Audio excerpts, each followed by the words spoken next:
So much of our pain becomes unnecessary suffering as a result of the way our brain operates.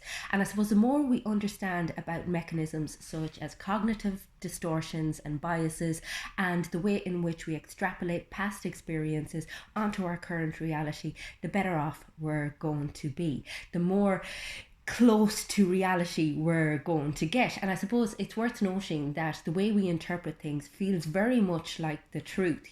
So it takes an awful lot of self-awareness to be able to challenge your thoughts. And I suppose the more educated you are on the way in which the brain operates and can sometimes deceive you, the better off you're going to be, and the less likely you are to suffer as the result of the way the mind thinks. And I suppose two of the main biases I talk about are the negativity bias and the confirmation bias.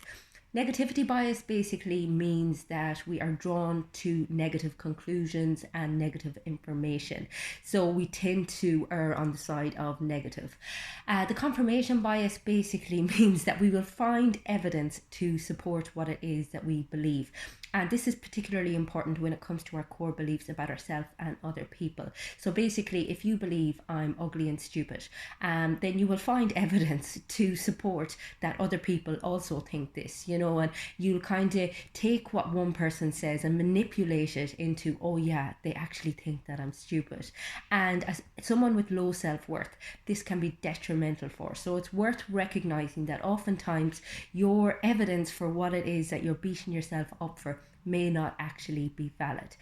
Then with cognitive distortions, there's a whole pile of these, but some of the main ones are black and white thinking. We tend to be all or nothing. We tend to be very black and white.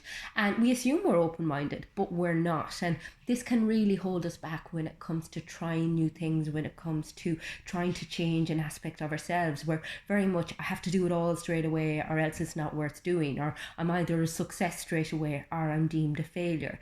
And as I said, that's a very, very closed-minded way of thinking. So it's recognizing that there's always a middle ground. Likewise, we tend to personalize. And a lot of people get very insulted when I talk about this, but we do tend to make everything about ourselves. We give ourselves a starring role in everybody else's mind and everybody else's life. And we assume that if something goes wrong, oh, it's because of something I did, particularly if we were brought up in an environment where we weren't validated or where we were neglected or where we developed low self-worth due to a high level of criticism or whatever. We assume that everything around us is our fault. We assume that if a person is in a bad mood, it's because there's something we did or we pissed them off. And, again, it's making all of these assumptions based on your views of yourself. Likewise, we tend to generalize. We tend to take one bit of information and make it into a whole story. And our minds are meaning makers. They're also story makers. So we can come up with this whole elaboration of what we think is going on. Very little evidence for it and believe it to be true.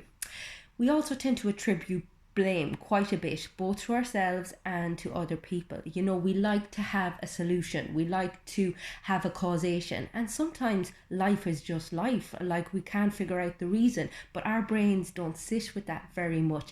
And I suppose in a case like that, you have to be able to surrender and to let go.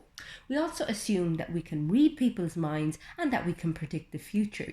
We assume that we know what our partners are thinking, what our boss, what our colleagues are thinking. And the reality is we haven't a clue. And generally when we assume to know what other people are thinking, we give ourselves a really high importance in their thought processes. And the reality is the person is probably thinking about something else. They're away with the fairies, bogged down in some aspect of their life, and they're not even giving you a second thought. So just be very careful, as I said, about your assumption for other people's thinking. Likewise, predicting the future. We tend to catastrophize. We tend to assume the worst case scenario. We tend to be quite negative and we tend to blow things out of proportion. We don't tend to keep things in context. And that's not our fault. That's the way that our brain operates. But it's worth recognizing how quickly we jump to worst case scenario, how quickly we assume the worst thing is going to happen. Just say, for example, you lose your handbag and all of a sudden it's like, like, oh, all of my wallet, my money, my cards, everything is gone, stolen, my phone is gone forever, where we don't actually know that to be true. And these thoughts can be so distressing, particularly when they're a berating type, particularly when, they cause us pain in our relationships, when we, I suppose, project negative thoughts about ourselves onto other people, negative assumptions about ourselves onto other people.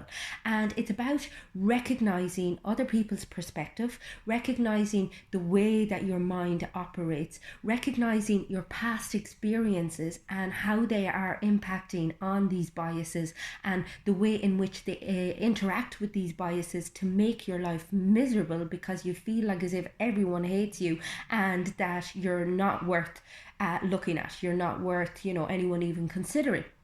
So it's about creating an awareness of these thoughts, identifying distressing thoughts, and then identifying ways in which to, I suppose, explore them a little bit, apply a little bit of curiosity, rather than assuming that every thought is true.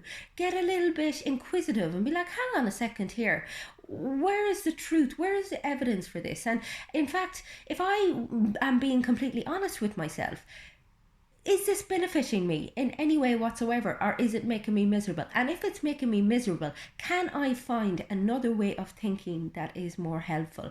Can I find something to, I suppose, counteract this piece of information, and that will make my day better, that will make other people's day better, and that will just, kind of change the way I look at myself? And it's just recognizing that we are operating under these conditions all of the time, that these biases don't switch off, these ways of thinking, our past experiences, they're all the time creating these stories, creating these beliefs, and we're not even aware of it. And I suppose it's bringing all of that out and recognizing that just because your mind thinks it's true doesn't necessarily mean that it is. If you would like to create a heightened sense of self-awareness, you can get in touch with me on my website. It's fundamentals.ie.